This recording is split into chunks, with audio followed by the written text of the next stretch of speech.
Abadandaza canke abafise ivyo bahingura bari mwihanishwa gurisha ngo bagiye kuhungukira ibitari bike ku bw'iryo hwaniro ry'abadandaza bavuye mu muryango w'ibihugu bitandukanye vyo mw'isoko rusangi vyo muri Afrika y'ubuseruko no mu bumanuko. Hambavu y'uburyo bw'amafaranga ngo bagiye kuhungukira ubumenyi nk'uko bisigurwa na bamwe bari muri iryo hanishwa gurisha. Turabona ko twahahuriye n'abantu bava mu bihugu vyinshi, turaganira nabo tukumva ivyiyumviro bitandukanye, hanyuma natwe bikadufasha kuguruka no kwiyumvira ingene natwe twosangira urudandazwa nabo. Ko turunguka kumenyekanisha ivyo dukora, kuko abarundi benshi bari bibaza yuko ibi dukora ni ukuvuga amabati, imisumari ko mu Burundi bidakorerwaho.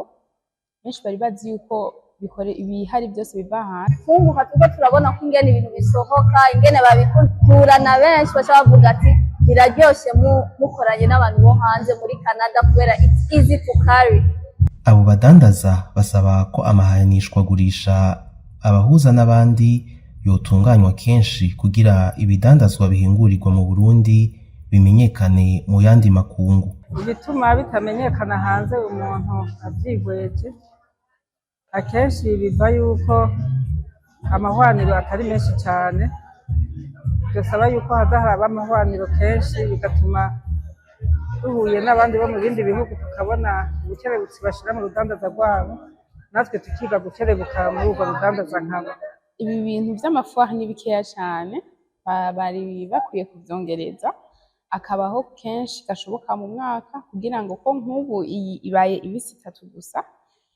Rero abanyagihugu bose si bose bacaronka akanya ko kuza ngaha, kandi urabona ko iba mu masaha y'akazi, ahubwo twabona ko vyiza bozo organiza izindi zibera mu zindi ntara naho nyene tukamenyekana.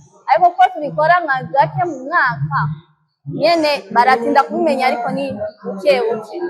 Sico kimwe no mu bindi bihugu tuvuge ko vyateye imbere bikaca bigora boba byateye imbere, publicité ni kenshi babigira kenshi. Tubibutse ko uwo muryango w'isoko rusangi ry'ibihugu vyo muri Afrika y'ubuseruko n'ubumanuko washinzwe muri Kigarama mu mwaka w'1994, ukaba uhurikiyemwo ibihugu 21.